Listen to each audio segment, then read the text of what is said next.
স্বামী আমার অগোচরে আমার গাড়ির ব্রেক নিয়ে কারসাজি করছিল।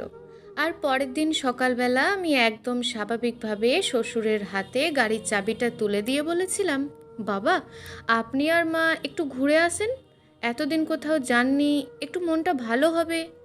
নীলা, পিছন থেকে ভেসে এলো রায়ানের কণ্ঠ। আমি ঘুরে তাকালাম।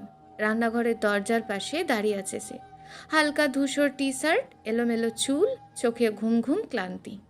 একদম স্বাভাবিক একটা সকাল, যেন পৃথিবীতে কোনো অস্বাভাবিকতাই নেই। রায়ান ধীরে ধীরে এগিয়ে এসে পিছন থেকে আমাকে জড়িয়ে ধরল, থুতনি রেখে দিল আমার কাঁধে। সুপ্রভাত বউ। আমি মাথা একটু কাত করতেই ও আলতো করে গালে চুমু খেলো।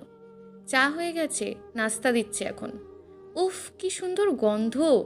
সে গভীর শ্বাস নিয়ে ডাইনিং টেবিলে গিয়ে বসলো। আজ সকালে একটা জরুরি মিটিং আছে, তাড়াতাড়ি বের হতে হবে। আমি পরোটা প্লেটে তুলে দিচ্ছিলাম, তখনই হঠাৎ খুব স্বাভাবিক গলায় সে বলল, আচ্ছা, তোমার গাড়িটা কেমন চলছে আজকাল? কোনো সমস্যা করছে? আমার হাত 1 সেকেন্ডের জন্য থেমে গেল। তারপর আবার আগের মতন স্বাভাবিক হয়ে গেলাম। না তো, কেন? এমনিই জিজ্ঞেস করলাম। কাল একটা মেকানিক এনে দেখিয়েছিলাম, বলল কিছু ইস্যু আছে। অবাক লাগলো, তুমি টের পাওনি? আমি ভুরু কুঁচকে তাকালাম। মেকানিক এনেছিলে? কই, আমি তো দেখিনি। সে নির্বিকারভাবে খেতে খেতে বলল, তুমি তখন আম্মুদের বাসায় ছিলে, বিরক্ত করতে চাইনি, তোমার সেফটিটা আগে। আমি হালকা হাসলাম। এত কষ্ট করার কি দরকার ছিল? কষ্ট কিসের? তুমি আমার স্ত্রী, তোমার গাড়ি মানে আমার দায়িত্ব। আর ব্রেক, টায়ার এসব নিয়ে রিস্ক নেওয়া যায়? তার চোখে তখন অদ্ভুত এক মায়া, যে মায়া দেখে মানুষ ভুলে যায়। এই মানুষটাও অভিনয় করতে পারে। 3 বছরের সংসার আমাদের। সবাই বলতো আমি নাকি ভাগ্য করে এমন স্বামী পেয়েছি। রায়ান ভীষণ যত্নশীল, নিয়মিত ফোন করে খোঁজ নেয়, অফিস থেকে ফিরতে দেরি হলে আগে জানায়, আমার মাথা ব্যথা হলে নিজের হাতে কফি বানিয়ে দেয়। আমার বান্ধবীরা প্রায়ই বলতো, তুই বুঝিস না নীলা, তোর বরটা একদম সিনেমার নায়কের মতন। একসময় আমিও বিশ্বাস করতাম, পুরোপুরি। ঠিক আছে, আমি নিচের দিকে তাকিয়ে সালাদ নাড়ছিলাম। ধন্যবাদ। সে মুচকি হাসলো। আমাদের মাঝে আবার ধন্যবাদ কিসের? খাওয়া শেষ করে সে নিজেই কাপ ধুয়ে রাখলো।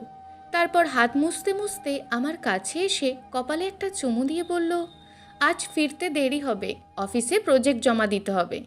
আচ্ছা, আমার জন্য জেগে থেকো না। ঠিক আছে, সাবধানে যেও। দরজা খুলল, আবার বন্ধ হয়ে গেল। তার পায়ের শব্দ ধীরে ধীরে মিলিয়ে গেল করিডোরে। আমি নিঃশব্দে টেবিল গোছাতে লাগলাম, প্লেটগুলো সিঙ্কে রাখলাম, কল ছেড়ে দিলাম। গরম পানি হাতের ওপর পড়ছিল, কিন্তু আমার মাথার ভিতর তখন অন্য হিসাব চলছিল। গত 3 মাস ধরে রায়ান বদলে গেছে। আগে ফোনটা যত্রতত্র ফেলে রাখত, এখন বাথরুমেও নিয়ে যায়। মাঝরাতে ঘুম ভেঙে দেখি পাশেও নেই। ড্রয়িং রুমের ছোট্ট স্টাডি রুম থেকে ফিসফিস করে আওয়াজ আসে। জিজ্ঞেস করলে বলে, অফিসের চাপ, মাথা ঠিক থাকে না। তারপর ফোন কল। ফোন বাজলেই বারান্দায় চলে যায়, খুব নিচু গলায় কথা বলে। একদিন পানি নিয়ে যাচ্ছিলাম, আমাকে দেখেই কথা থামিয়ে দিল, তারপর জোর করে হাসলো।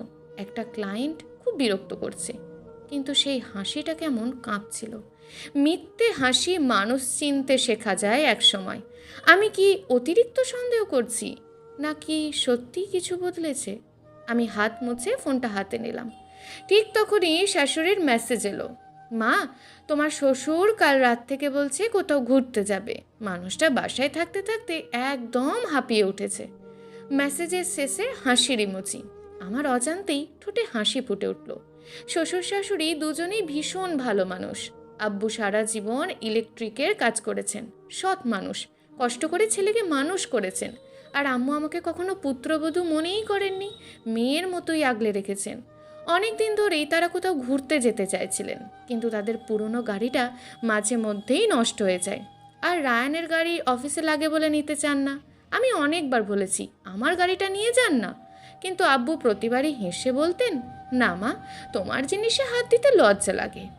আমি দ্রুত টাইপ করলাম, আপনারা আমার গাড়িটা নিয়ে যান, আমি তো সপ্তাহে খুব কমই ব্যবহার করি, মেট্রোতে গেলে বরং দ্রুত পৌঁছাই। কিছুক্ষণ পর রিপ্লাই এলো, তুমি এত ভালো কেন মা? মেসেজটা পড়ে বুকের ভিতর কেমন হালকা উষ্ণতা ছড়িয়ে পড়ল। পরদিন সকালে ঘুম থেকে উঠে দেখি রায়ান আগেই বের হয়ে গেছে। আমি তখন চা বানাচ্ছি, এমন সময় দরজায় নক পড়ল। দরজা খুলতেই দেখি আব্বু আম্মু দাঁড়িয়ে, দুজনের হাতেই ছোট ছোট ব্যাগ। আব্বুর চোখে মুখে শিশুর মতন উচ্ছ্বাস। বেশি ঝামেলা করে ফেললাম না তো মা? আমি হেসে চাবিটা এগিয়ে দিলাম। একদম না, কিন্তু ঘুরতে গিয়ে অনেক ছবি তুলতে হবে। তিনি এমন খুশি হলেন যেন ছোট্ট বাচ্চাকে নতুন খেলনা দেওয়া হয়েছে। তোমারে প্রতি ঘন্টায় ছবি পাঠাবো। আম্মু হেসে বললেন, এই মানুষটার উত্তেজনা দেখো। আমি দুজনকে দরজা পর্যন্ত এগিয়ে দিলাম। গাড়ি নিচে নামার শব্দ শোনা পর্যন্ত দাঁড়িয়ে রইলাম। তারপর ধীরে ধীরে ফোন বের করে রায়ানকে কল দিলাম। 2বার রিং হতেই সে রিসিভ করলো, গলায় অদ্ভুত তাড়াহুড়ো। হ্যালো, তুমি বের হয়েছো? গাড়ি ঠিক আছে তো? আমি অবাক হলাম তার কণ্ঠ শুনে, কেমন যেন অস্থির। আমি স্বাভাবিক গলায় বললাম, আমি আজ মেট্রোতে যাব। ওপাশে কয়েক সেকেন্ড নীরবতা। তারপর সে বলল, মানে? আমি জানালার পাশে গিয়ে দাঁড়ালাম। নিচে গাড়িটা তখন ধীরে ধীরে গেট পার হচ্ছে। আমি শান্ত গলায় বললাম, গাড়িটা আব্বু আম্মুকে দিয়েছি, তারা একটু ঘুরতে বের হয়েছে। এরপর উপাসে এমন নীরবতা নেমে এলো যেন কেউ হঠাৎ নিঃশ্বাস নিতেই ভুলে গেছে। আমি জীবনে অনেকবার মানুষকে চুপ হয়ে যেতে দেখেছি, কিন্তু সেদিন রায়ানের সেই নিস্তব্ধতা, ওটা ছিল ভয়ের শব্দ। ফোনের ওপাশে হঠাৎ নেমে আসা নীরবতাটা ছিল ভয়ঙ্কর, এতটাই ভয়ঙ্কর আমি কানের কাছ থেকে ফোনটা সরিয়ে স্ক্রিনের দিকে তাকালাম। কল এখনও চলছে, সময় বাড়ছে। আমি আবার ফোনটা কানে নিয়ে বললাম, রায়ান, শুনতে পাচ্ছ? কথা বলছো না কেন? তারপর হঠাৎ ওপাশ থেকে একটা দম বন্ধ করা চিৎকার ভেসে এলো। এমন একটা চিৎকার যেন একজন মানুষ এক মুহূর্তে সব হারিয়ে ফেলেছে। আমি কেঁপে উঠলাম। ওটা রায়ানের স্বাভাবিক গলা ছিল না। ওর গলায় তখন আতঙ্ক, ভয়, পাগলামি সব একসাথে মিশে গেছে। আব্বু আম্মু গাড়ি নিয়ে বের হয়েছে মানে? কি বলছো তুমি? নীলা, প্লিজ বলো, তুমি মজা করছো? বলো তুমি এখনো চাবি দাওনি। আমি পুরোপুরি হতভম্ব হয়ে গেলাম।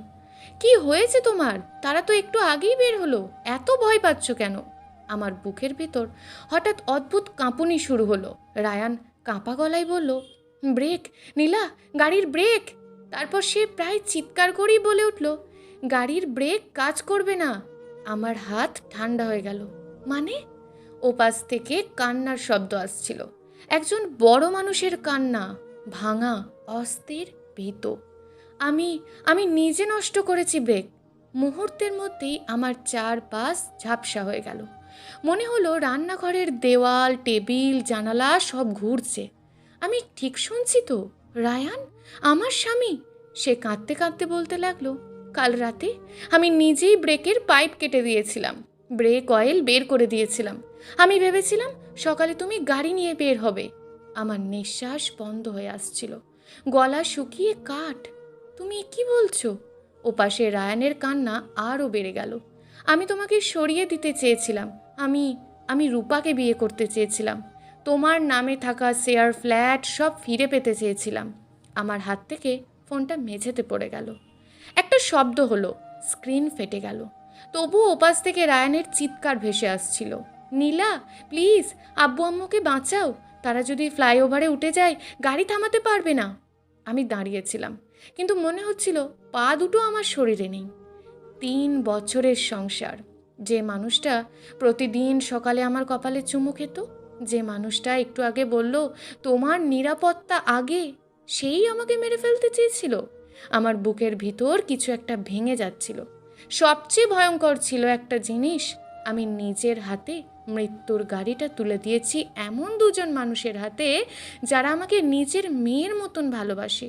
হঠাৎ যেন ভিতর থেকে একটা আওয়াজ এলো, আব্বু আম্মুর কোনো দোষ নেই। আমি ঝটকা দিয়ে নিচু হয়ে ফোনটা তুলে নিলাম। হাত কাঁপছিল এত বেশি, নাম্বার প্রেস করতেও কষ্ট হচ্ছিল। প্রথমে আব্বুকে কল দিলাম, রিং হচ্ছে। হচ্ছে তো হচ্ছেই, কেউ ধরছে না। ধরুন, প্লিজ ধরুন। আমি দরজা খুলে দৌড়ে বের হয়ে গেলাম। লিফটের জন্য অপেক্ষা করার মতন ধৈর্য ছিল না। সিঁড়ি দিয়ে প্রায় পড়তে পড়তে নিচে নামছিলাম। শ্বাস কেটে যাচ্ছিল, বারবার ফোন দিচ্ছিলাম, কেউ ধরছে না। নিচে নেমে দেখি গাড়ি নেই, তারা বের হয়ে গেছে। আমি এবার আম্মুকে ফোন দিলাম। দীর্ঘ রিংয়ের পর উপাস থেকে হাসি খুশি গলা ভেসে এলো, হ্যাঁ মা, আমরা তো বের হয়ে গেছি, তোমার আব্বু গাড়ির আরাম দেখে একদম খুশি। আমি কাঁপা গলায় বললাম, আম্মু প্লিজ ফোনটা স্পিকারে দিন এখনই। আমার গলার আওয়াজ শুনেই তিনি চুপ হয়ে গেলেন। কিছু সেকেন্ড পর আব্বুর গলা শোনা গেল, কি হয়েছে রে মা? আমি রাস্তার মাঝখানে দাঁড়িয়ে কাঁদতে কাঁদতে বললাম, আব্বু গাড়ির ব্রেকে সমস্যা, খুব বড় সমস্যা, ধীরে চালান, হঠাৎ ব্রেক চাপবেন না। ওপাশে কয়েক সেকেন্ড নীরবতা, তারপর আব্বুর গলা বদলে গেল, গম্ভীর সতর্ক, ব্রেক কাজ করছে না নাকি? হ্যাঁ, রায়ান বলেছে ব্রেক অয়েল নেই, প্লিজ আব্বু গাড়ি ধীরে সাইডে নেওয়ার চেষ্টা করুন। আব্বু অনেক বছর গ্যারেজে কাজ করেছিল, গাড়ি সম্পর্কে ভালোই জানেন। তিনি দ্রুত বললেন, আমরা এখন ফ্লাইওভারের দিকে উঠছি। আমি গিয়ার কমিয়ে স্পিড কমানোর চেষ্টা করছি। হঠাৎ আম্মুর আতঙ্কিত চিৎকার শোনা গেল, ওগো গাড়ি যে থামছে না। তারপর লাইন কেটে গেল। আমি রাস্তার মাঝখানেই দাঁড়িয়ে রইলাম, চারপাশের মানুষ তাকিয়ে আছে, কেউ কিছু বুঝছে না। আমি শুধু কাঁদছিলাম, উপরওয়ালা তাদের যেন কিছু না হয়। ঠিক তখন পাশ দিয়ে একটা সিএনজি যাচ্ছিল।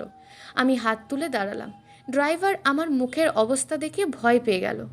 ভাই দ্রুত ফ্লাইওভারের দিকে চলেন প্লিজ। সে আর কিছু না বলে গাড়ি ঘুরিয়ে দিল। পুরো রাস্তা জুড়ে আমি ফোন করেই যাচ্ছিলাম, কখনো আব্বুকে কখনো আম্মুকে, কেউ ধরছে না। আমি কাঁপতে কাঁপতে জরুরি সেবায় ফোন দিলাম, বললাম একটা গাড়ির ব্রেক ফেল করেছে। এর মাঝেই আবার ফোন বেজে উঠল, রায়ান। আমি ফোন ধরতেই চিৎকার করে উঠলাম, আর কি চাও তুমি? তোমার জন্য তোমার বাবা মা মরতে বসেছে। ওপাশে সে কাঁদছিল, একদম ভেঙে পড়া মানুষের মতন। নীলা, আমি রাস্তায় বের হয়েছি, আমি ওদের খুঁজছি, তুমি কিছু জানতে পেরেছো? আমি চোখ বন্ধ করলাম, আর প্রথমবারের মতন বুঝলাম যে মানুষটাকে আমি সবচেয়ে বেশি বিশ্বাস করতাম সেই আমার জীবনের সবচেয়ে বড় দুঃস্বপ্ন। আমি ফোনটা কেটে দিলাম। হাত কাঁপছিল, শ্বাস নিতে কষ্ট হচ্ছিল। সিএনজিটা দ্রুত ফ্লাইওভারের দিকে ছুটছিল, আর আমার মনে হচ্ছিল প্রতিটা সেকেন্ড যেন কারোর জীবন মৃত্যুর হিসাব। হঠাৎ সামনে গাড়ির লাইন থেমে গেল, চারিদিকে হর্ন, মানুষের চিৎকার। ড্রাইভার সামনে তাকিয়ে বলল, আপা সামনে মনে হয় কোনো বড় অ্যাক্সিডেন্ট হয়েছে। আমার বুকের ভিতরটা ধপ করে নেমে গেল। আমি আর এক সেকেন্ডও অপেক্ষা করিনি, সিএনজি থেকে নেমে দৌড় শুরু করলাম। গাড়ির ফাঁক দিয়ে মানুষের ভিড় ঠেলে সামনে এগোচ্ছিলাম।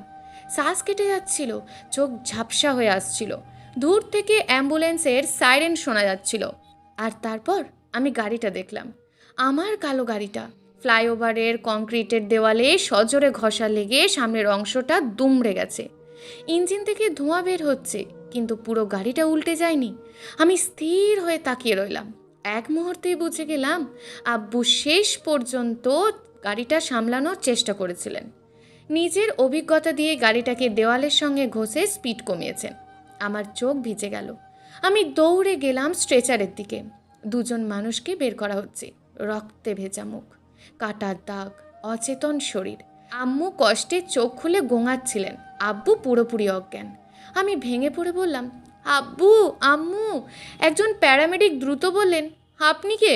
আমি কাঁদতে কাঁদতে বললাম, আমি ওনাদের মেয়ে, ওনারা বেঁচে আছেন? লোকটা তাড়াতাড়ি বলল, পালস আছে, কয়েকটা ফ্র্যাকচার আর মাথায় আঘাত পেয়েছেন, দ্রুত হসপিটালে নিতে হবে। আমি অ্যাম্বুলেন্সে উঠতে যাচ্ছিলাম, ঠিক তখনই পিছনে ব্রেক কষার শব্দ হলো। আমি ঘুরে তাকালাম, রায়ান। সে প্রায় দৌড়ে আমাদের দিকে আসছিল, চুল এলোমেলো, চোখ লাল, মুখ ফ্যাকাশে। সে হাঁপাতে হাঁপাতে চিৎকার করলো, আব্বু, আম্মু। তারপর আমাকে দেখে থেমে গেল। আমি ওর দিকে তাকালাম। সেই দৃষ্টিতে আর কোনো ভালোবাসা ছিল না, ছিল শুধু ঘৃণা। রায়ান কাঁপা হাতে আমার দিকে এগিয়ে এলো। নীলা, ওনারা ঠিক আছে? প্লিজ বলো। আমি এক ঝটকায় তার হাত সরিয়ে দিলাম, তারপর সজোরে একটা চড় মারলাম। চারপাশে নিস্তব্ধ হয়ে গেল। আমাকে ছোঁবে না। আমার গলা কাঁপছিল। তুমি মানুষ না রায়ান, তুমি একটা জানোয়ার। সে স্থির হয়ে দাঁড়িয়ে রইল। ঠিক তখন একজন পুলিশ অফিসার এগিয়ে এলেন। কী হয়েছে এখানে? আমি কয়েক সেকেন্ড রায়ানের দিকে তাকিয়ে রইলাম। তার চোখে তখন অনুনয়, ভয়, ধরা পড়ে যাওয়ার আতঙ্ক। কিন্তু আমার ভিতরে তো আর কোনো দয়া অবশিষ্ট ছিল না। আমি আঙুল তুলে বললাম, এই লোকটা আমার স্বামী। ও নিজে আমার গাড়ির ব্রেক কেটে দিয়েছে আমাকে মারার জন্য। কিন্তু আজ গাড়িটা ওর বাবা মা নিয়ে বের হয়েছিল। পুলিশ অফিসারের মুখ বদলে গেল। তিনি রায়ানের দিকে তাকালেন। রায়ান হঠাৎ হাঁটু গেড়ে বসে পড়ল। কাঁদতে কাঁদতে বলল, আমি ওদের মারতে চাইনি, আমি তো শুধু।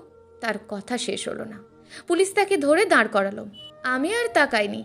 অ্যাম্বুলেন্সে উঠে আম্মুর হাত শক্ত করে ধরে বসে রইলাম। সেদিনের পর অনেক কিছু বদলে গেল। আব্বু আর আম্মু দীর্ঘদিন হাসপাতালে ছিলেন। অপারেশন হয়েছে, প্লাস্টার হয়েছে।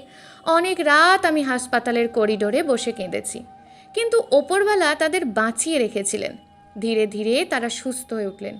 সবচেয়ে বড় আঘাত ছিল দুর্ঘটনাটা না, সবচেয়ে বড় আঘাত ছিল সত্যিটা। তাদের একমাত্র ছেলে নিজের স্বার্থে এত নিচে নেমে যেতে পারে, এটা তারা মানতেই পারছিলেন না। একদিন হাসপাতালে আব্বু আমার হাত ধরে বললেন, মা, আমাদের মাফ করে দিও, ছেলেকে মানুষ করতে পারলাম না। আমি কেঁদে ফেলেছিলাম। আপনাদের তো কোনো দোষ নেই আব্বু। রায়ানের বিরুদ্ধে সব প্রমাণ পাওয়া গিয়েছিল। গাড়ির ব্রেক ইচ্ছে করে কাটা হয়েছে। ফরেন্সিক রিপোর্টে সেটা পরিষ্কার ছিল। তার গাড়ি থেকে যন্ত্রপাতিও পাওয়া যায়, আর ফোনে তার স্বীকারোক্তি। ওটাই সবচেয়ে বড় প্রমাণ হয়ে দাঁড়ায়। যে মেয়েটার জন্য সে সব করতে চেয়েছিল, সেই রূপা খবর প্রকাশ হওয়ার পরই উধাও হয়ে যায়। রায়ানের ফোন ধরা বন্ধ, যোগাযোগ বন্ধ, যেন সে কখনো ছিলই না। শেষ পর্যন্ত আদালত রায়ানকে দীর্ঘ কারাদণ্ড দেয়। রায়ের দিন শুনেছিলাম সে কাঠগড়ায় একা দাঁড়িয়েছিল। কেউ পাশে ছিল না, না প্রেমিকা, না পরিবার, না বন্ধু বান্ধব। লোভ তাকে একা করে দিয়েছিল। আমি ডিভোর্স নিয়েছিলাম, নিজের কাজে ফিরে গিয়েছিলাম। কিন্তু আব্বু আম্মু আমাকে ছাড়েনি। তারা বলেছিল, তুই কোথাও যাবি না, তুই তো আমাদের মেয়ে। আর সত্যি বলতে, রক্তের সম্পর্ক না থাকলেও কিছু মানুষ একসময় সত্যিকারের আপন হয়ে যায়। আজও মাঝে মাঝে রাতে ঘুম ভেঙে যায়, মনে পড়ে যায় সেই সকালটার কথা, যে সকালে একজন মানুষ হাসি মুখে আমার কপালে চুমু খেয়েছিল, আর একই মানুষ আমার মৃত্যুর পরিকল্পনা করেছিল। সেদিন আমি একটা জিনিস শিখেছিলাম, মানুষ অন্যের জন্য গর্ত খুঁড়লে অনেক সময় সবার আগে সে নিজেই সেখানে পড়ে যায়। সমাপ্ত। গল্প অশ্রু। লেখক গল্পঘর।